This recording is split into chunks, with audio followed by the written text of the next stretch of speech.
John chapter 1, it says, in the beginning was the Word. And the Word was another name for Jesus. In the beginning was Jesus. And Jesus was with God, and Jesus was God. And all things were created through Jesus.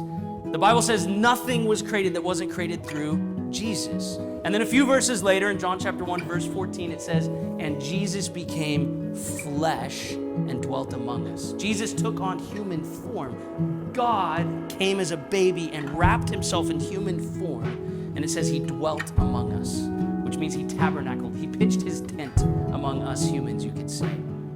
This is mind-blowing, isn't it? The incarnation, that God would become man. He broke all boundaries to do this. He had to empty himself of his divine privileges. He had to humble himself to come as a baby in a manger.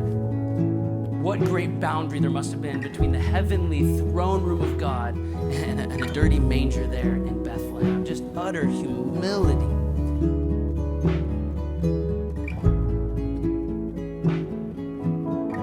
Boundary has been broken. God, who did not empty himself of his deity, right? Jesus is fully man. He has to learn to walk. He has to learn to talk.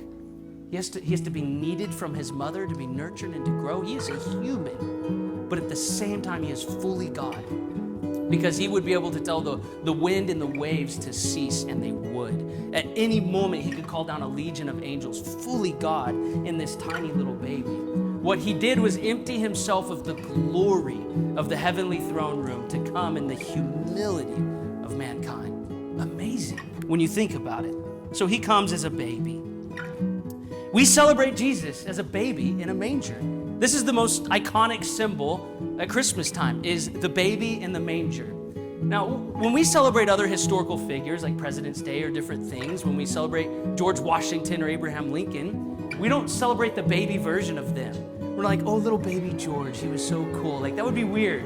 We don't celebrate the baby version of these historical figures. Why do we do it with Jesus?